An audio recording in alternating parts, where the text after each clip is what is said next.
Hello, everyone, and welcome to our inaugural Highlands Live, a name change in just the last 24 hours, an effort by the Highlands Community Association to better connect our community. This week, we welcome the newly appointed Delaware Art Museum Executive Director, Molly Giordano. But first, want to give you a sense of how our program is going to unfold.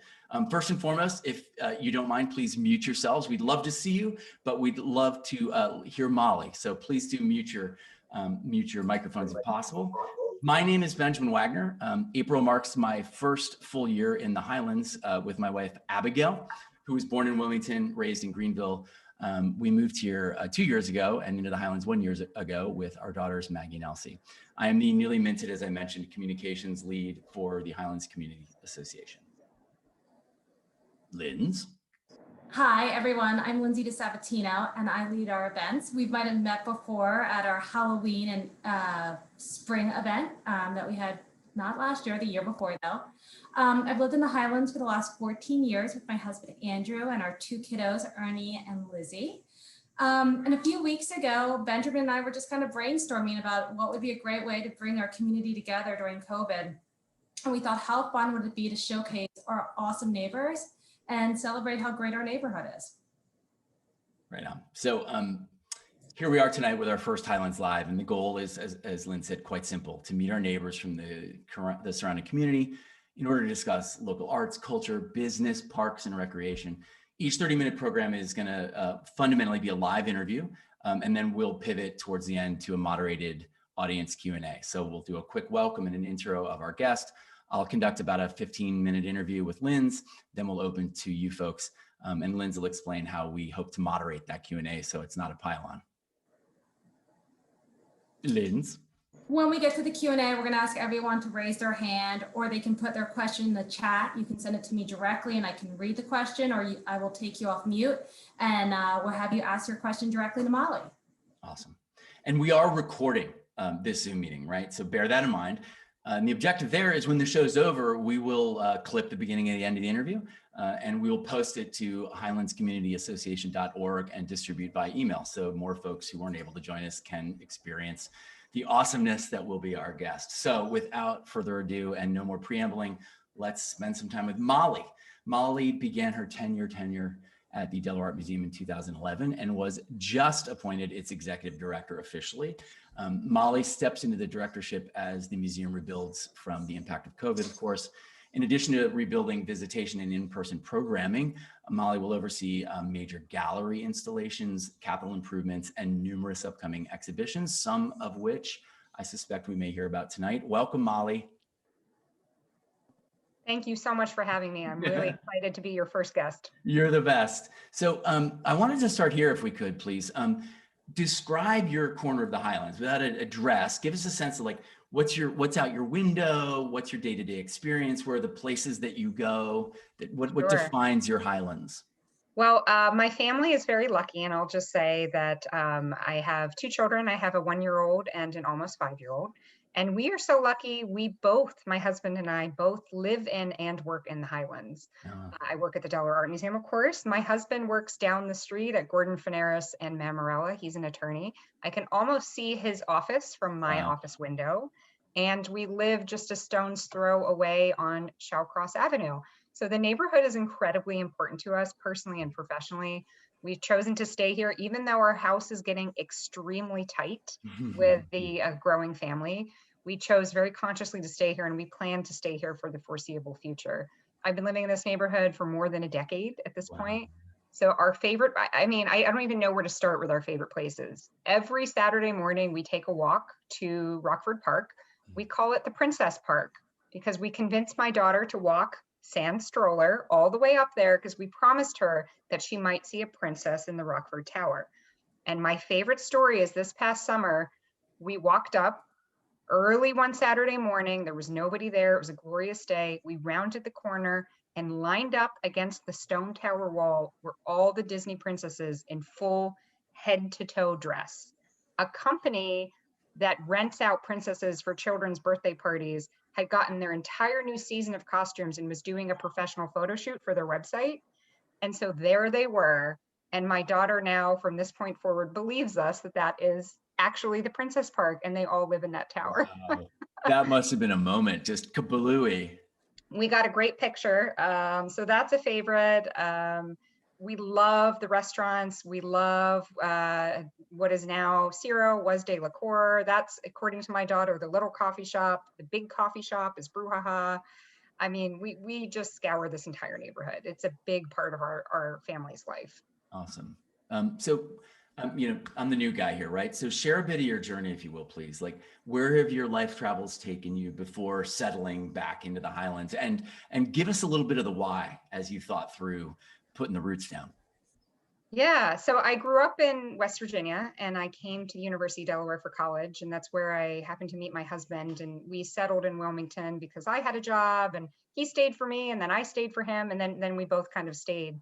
And we settled immediately in this neighborhood. And I apologize, you're going to hear my baby crying in the background for a minute.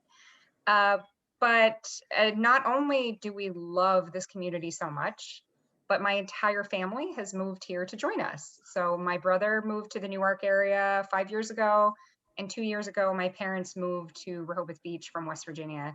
So we've put down very, very deep roots in Delaware and Wilmington specifically. And I think one of the things that I love about Wilmington, and a lot of my friends grew up here, born and raised. And one of the things I think locals sometimes overlook is the depth and breadth of the arts and culture that we have here, from gardens to museums.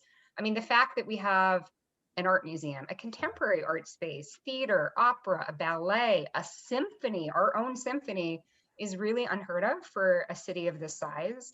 And where I grew up in West Virginia, to get to a real art museum, I had to drive 2 hours. Wow. Yeah. And I remind people of that when sometimes I get well, we're not New York. I'm like, of course we're not New York. The beauty of Wilmington is that we're small but diverse, and we have a wide range of artistic offerings. And in the middle parts of the country, it's easy to take that for granted in Wilmington. But when you grow up in an arts desert, as I did, you see the value of what you have here. And when I was at the University of Delaware in college, my mother, who taught art history, she's an art history professor, she would come visit me. She would drive up from West Virginia, and the first thing that we did was drive up to the Delaware Art Museum. That was our very first outing in Wilmington. That was the first time I ever set foot in the city. And little did I know that I would be leading the institution. And it is the absolute pride and joy of my family, because arts and culture is so deeply important to us. I should add, my first job out of college was working for former Governor Jack Markell. So I started off on a political journey, which actually made me love the space ever more, because I know the political side of things quite deeply. Yeah. I hear there's some of that around here. Linz, you want to do some rapid round, a couple of word associations? All right. So this is going to be your big test for the night. No, we have 2 tests. Okay. So let's think about words that come together when you think of Highlands. Walkability and beautiful architecture, because I love how all the houses are different. Yeah. And I like to walk around and marvel at the houses that seem to fit so nicely together, but they're so uniquely different. And I have an artist's eye. So that's the thing I would say I love visually most about the neighborhood. I think I'm going to know the answer to this one, but Rock Park, what comes? Princess Tower for sure. All right, and probably your home away from home, the Delaware Art Museum. Oh my gosh. I can't even think of words. Respite is the word I would use for the Delaware Art Museum. The thing I love, I always have smaller museums. I get very overwhelmed in large museums, the Met, the PMA, the museums down in DC. And what I like about the museum is you can have a deeply reflective experience and also a social experience when you come with a group. And you can have a lovely afternoon. You can have a little bite in the cafe. You can browse books in the bookstore. And we've actually become an independent bookstore, the museum store. So do come check out our fine book selection. Since we've lost 9th Street Bookstore, we're trying very hard to fill that gap. But that's, I would say, respite and reflection are the words I'd use for the Delaware Art Museum. Critical. I had no idea about the bookstore thing. I just thought it was great. That's unblockable. Ingredients to a complicated life these days, right? So we're going to pivot. We're going to stay on the Delaware Museum, obviously. Take us back, Molly, to your first day. How has the institution changed in that time? What was your experience that day? What kind of change have you experienced? My very first day back in 2010, 2011, whenever I started, oh my gosh. When I started, and this is an evolution that all museums across the country are going through, but the museum has been at the leading edge of this. When I started, we were intensely focused on the academic scholarship and the collection, which is a very core part of our mission, and it continues to be important today. What was less important at the time was bringing different types of people in to engage with the art. And one of the first things I remember trying to do was just to have a more casual party, just wanting people to come in and see the art. I heard from so many people, and not just people that you might think would be intimidated by an art museum, but a friend of mine who was a paralegal asked me nervously when I invited him to see the museum if he had to wear a coat and tie if he was allowed in the door. So trying to change those perceptions has been a long journey, and it's been a decade-long journey, and we've made so much progress, which I think sometimes is easy to forget when you see how we've become a vital community space. But when I look back on 10 years ago, and the thought of even throwing the doors open and having a widely diverse audience come in and join us for a fun evening, I mean, I did get a little bit of pushback for that. So we've really come full circle now. That's great, and a great segue to my next question, which is what sort of discussions have the social justice movements like Me Too and Black Lives Matter spurred within the museum, and what kind of imperatives have they created? Well, the museum has been around since 1912, and like all museums that have been around for a century or more, or even 50 or more years, it's a largely white, largely male-dominated collection, as is the case with many of the large institutions in the country. And I think what was unique about this past year's social justice and Black Lives Matter movement was that these were things we've been thinking on pretty deeply since 2014. And I'll just take a moment and explain why. So we had some pretty significant financial challenges.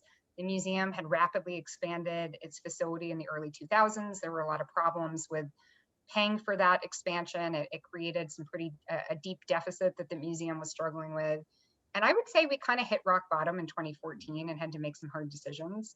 But hitting rock bottom sometimes is necessary for longstanding public institutions because it forces you to reflect on who you serve, why you exist, and how you should continue to exist to serve your constituents.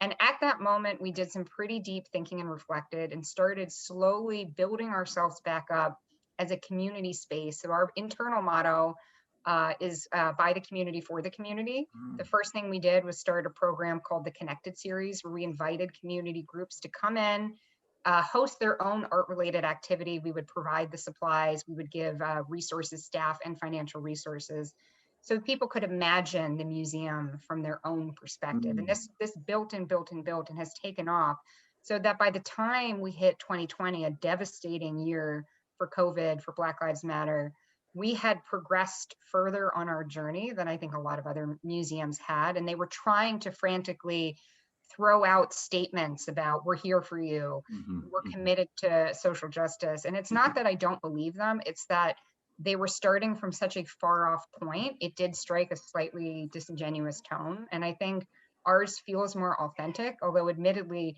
we have a huge amount of work to do. We have a huge amount of work to ensure the museum reflects its community. It's been a focus of our collecting, adding to our collection. Apologies, you're gonna see my cat here too. For the last 10 years, we've been trying to correct adding more works by female artists and artists of color, and trying as well to tell those stories. So if I could do a quick plug for 2 upcoming related projects, we're about to deinstall and reinstall all of the galleries on the first floor. So this doesn't just mean putting up fresh paint, but it means a deep re-examining of the narratives in the collection. We spent 2 years talking to the community, asking them what narratives they wanted to know about, asking them how they could see themselves better reflected. We took that into account on the wall text. We've added new works of art that have been acquired, and it's going to be a beautiful and I'd say deeply meaningful reinstallation, and it will be fully open by the end of the summer. The second thing that's opening in October is an exhibition that has been 7 years in the making. and it's called Afro-American Images, 1971. In 1971, there was a transformative exhibition of Black artists that was held in the Wilmington Armory, which is no longer in existence. This exhibition had some of today's biggest names of African-American artists, but unfortunately didn't get the proper recognition that it deserved. So we are rehanging that show almost in its entirety with interpretation and with the support of the original organizers who are still living. And that opens October 22nd. So those are two things that I think we didn't plan because of Black Lives Matter, but they are fitting within that theme nicely.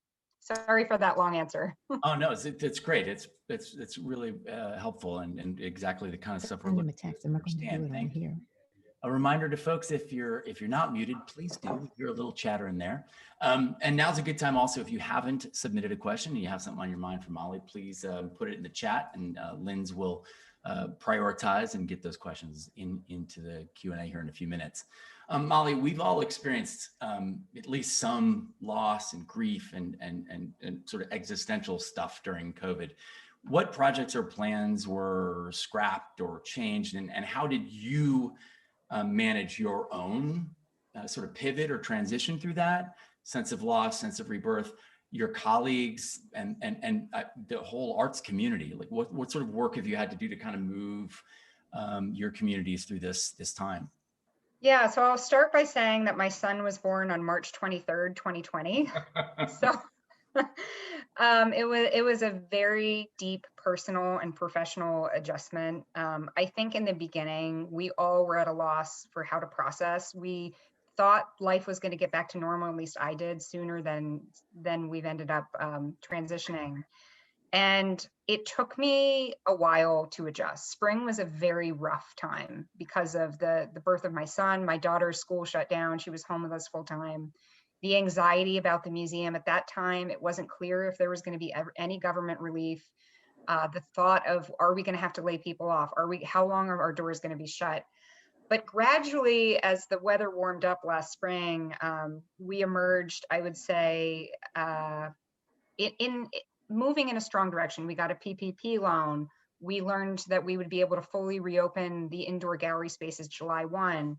We knew we could have outdoor gatherings to keep the core content of our program going.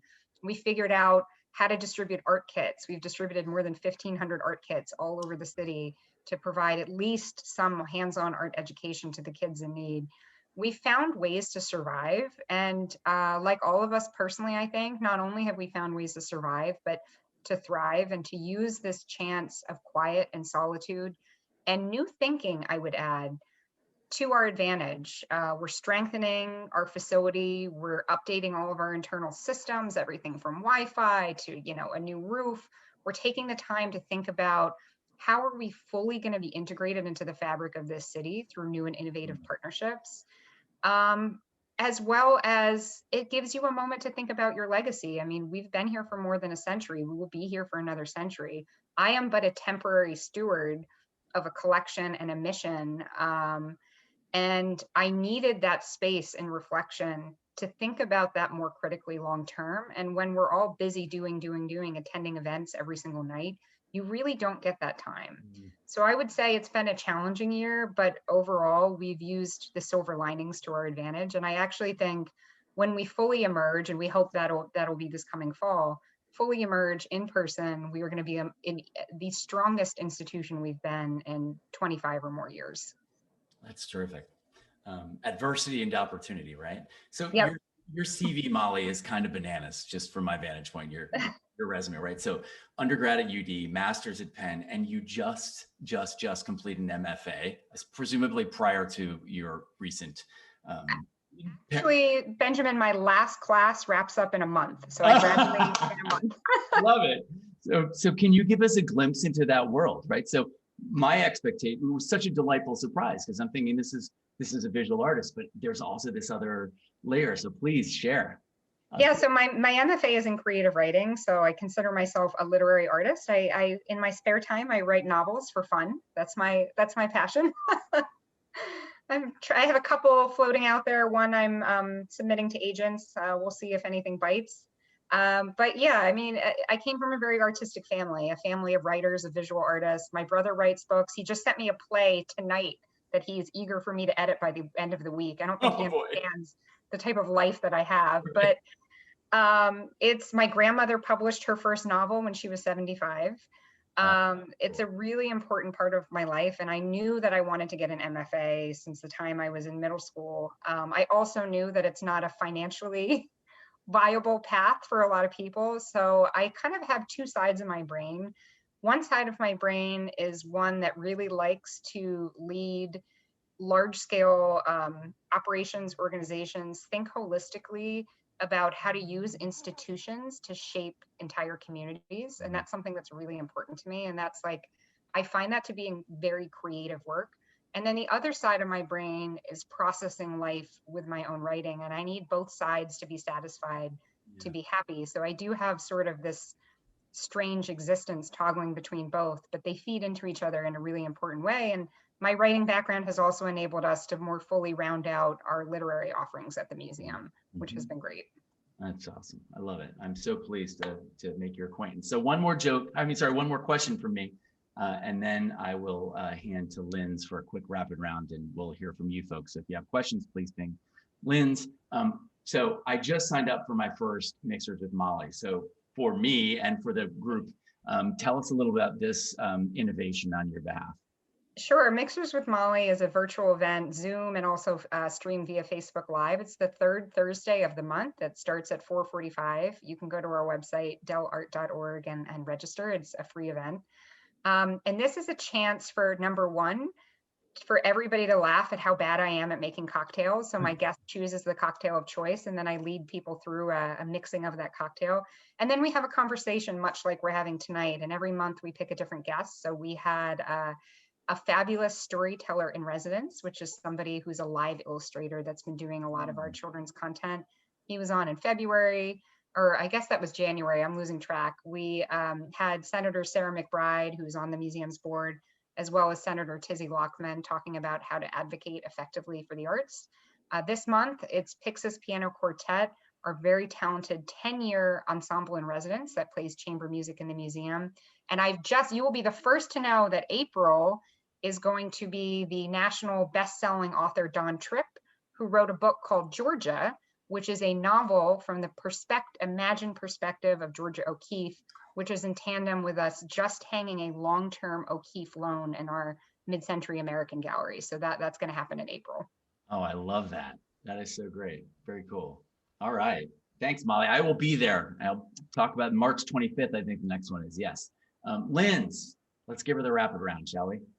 Yes, I will definitely do the wraparound. But the question is, what cocktail will you be making with this amazing host that you're on the 25th? Well, the March one, I think they wanted a French 75, a champagne cocktail. Oh, you got me. I'm down with that. I champagne, gin, that's my choice. The last one, Sarah McBride chose an old fashioned. That's not really my taste, but I kind of choked it down. So Okay. I hope we'll get into the champagne and gin drinks as the weather warms up. That sounds amazing. And actually, one of our amazing neighbors had a question about when the happy hours are going to begin. Oh, great question. Yeah, so the happy I'm on hours, the for those of audio. you who don't know, are Thursday evenings in the summer from 5 to 8 p.m. They're free. They're outside, cash bar, and we also have various food vendors. They start the Thursday before Memorial Day, and they will extend through early October. And the dates will shortly be on our website. You can also sign up for our email list, follow us on Facebook, and we post regular announcements, including if there's inclement weather delays. So those start soon. Awesome. So we have the rapid round, and then we've got two great questions. So I'll do this quickly. What is your local favorite? So your favorite dish and restaurant? Well, it's changed so much because I haven't been out to eat in such a long time. So I'm kind of been limited to takeout, but I live down the street on the same block as Scalessa's. So their meatball salad is one of my favorites. When I first saw it on the menu, I thought it sounded disgusting. And then I realized it's amazing. It's meatballs, ricotta cheese, and a little side salad. You can't go wrong. At Ciro, I love the smoked salmon bagel. That's just delicious. And I And Opa Opa is Mm. the Greek salad, and they have the most divine baklava. I would say those are my 3 picks because they're takeout friendly.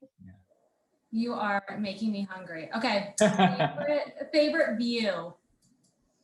Favorite view.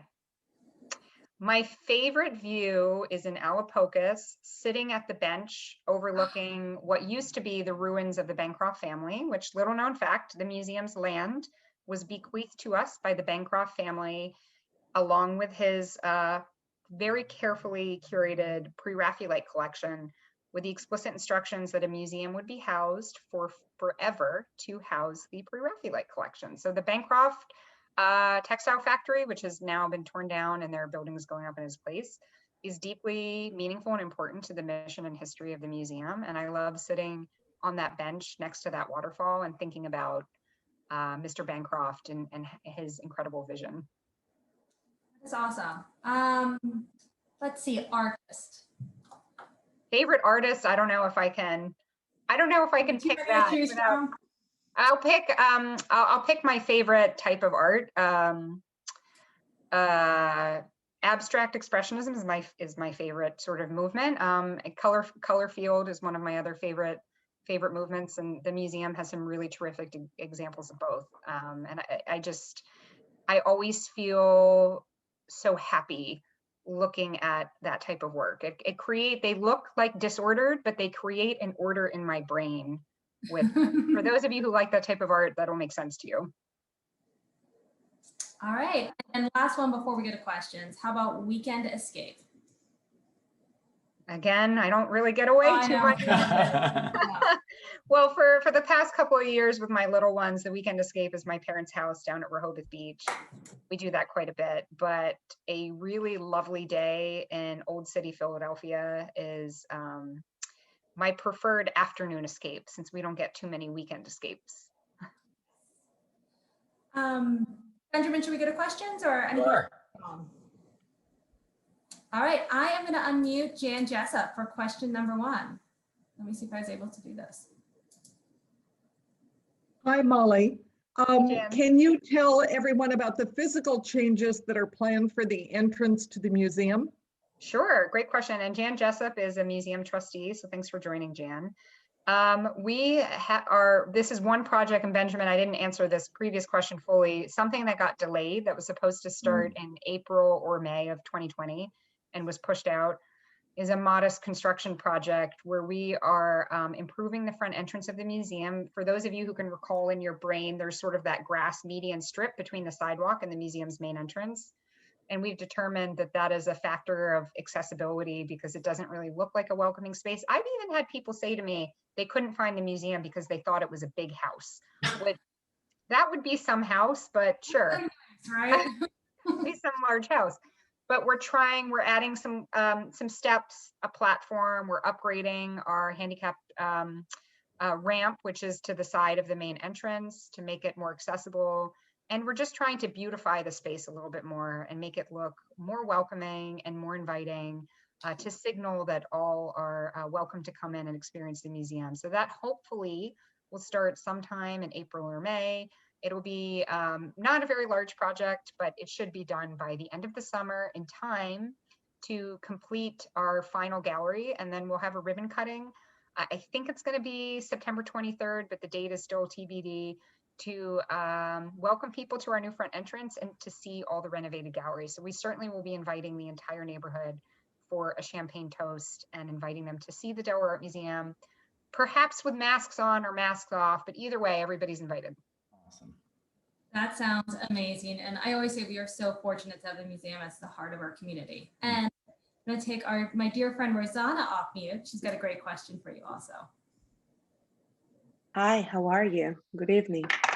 A question. I'm new to the neighborhood, not to the state, and I work with a small nonprofit, and I wonder what's the process for small nonprofits that represent minority groups, like Venezuelans, like myself, can work with a museum to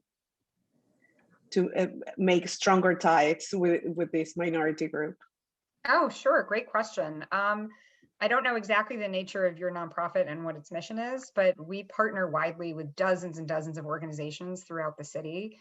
We welcome the chance to meet new nonprofit partners and to talk to them about how our mission can kind of intersect with their mission.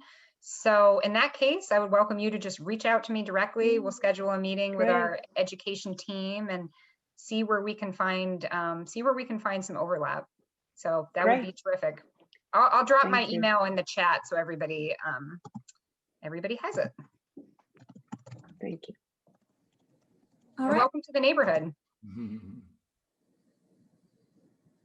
Yes, we are lucky to have Rosanna. She came right over from Wawasit, but we got her over to the Highlands.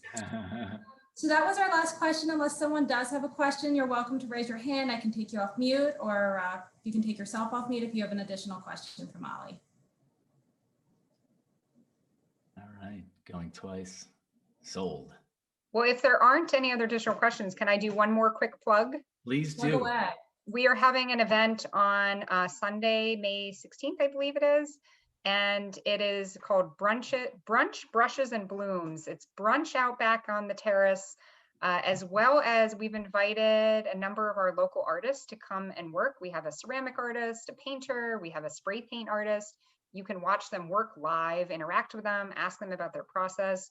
Wilmington Ballet, another neighborhood favorite, will be doing short little performances inspired by the sculptures, as well as some of our local floral designers are designing pieces to pair with the sculptures. So it's a fundraiser for the museum, and it's to kick off our outdoor event season. So I hope to see some of the neighbors there, and you can check it out on our website and buy tickets. Awesome. Molly, thank you so much for being our first guest. We think it went pretty well, Linz. What do you think, Molly? Was that pretty good, right? Yeah, it's great. I told Benjamin beforehand I can talk all day for as long as needed about anything. So this was fun for me. Awesome. Well, we're really grateful to you, and we're grateful to everyone who joined. Of course, the Delaware Art Museum is at 2301 Kentmere Parkway, www.delart.org, and at Del Art Museum on Twitter. Molly's next mixer is March 25th. And if I got the name right, Brunch and Blooms, I think I missed a B. Brunch, Brushes and Blooms. I'm struggling myself. Brunch, Brushes and Blooms will be Sunday, May 16th, and I'm betting you can register at delart.org. Yep. Perfect. Thank you, Molly. Hope you'll all join us in our next episode. We're going to welcome independent school leader and local historian Vince Watchorn. That's March 23rd, so 2 weeks from tonight. He'll be sharing his passion for a historically critical part of the local community. In the coming weeks, we welcome entrepreneur David Tuttleman on April 6th, Delaware Park CEO Alana Delaney on April 20th, Earth Day, State Senator Sarah McBride on May 18th. You can read all about this and other wonderful things at highlandscommunityassociation.org. We have a YouTube channel now. Molly will be our first real guest there by the end of the night.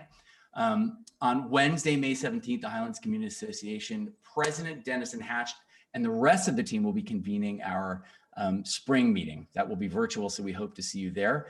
In the meantime, we will see you around the neighborhood and here on Highlands Live. Thanks, everyone.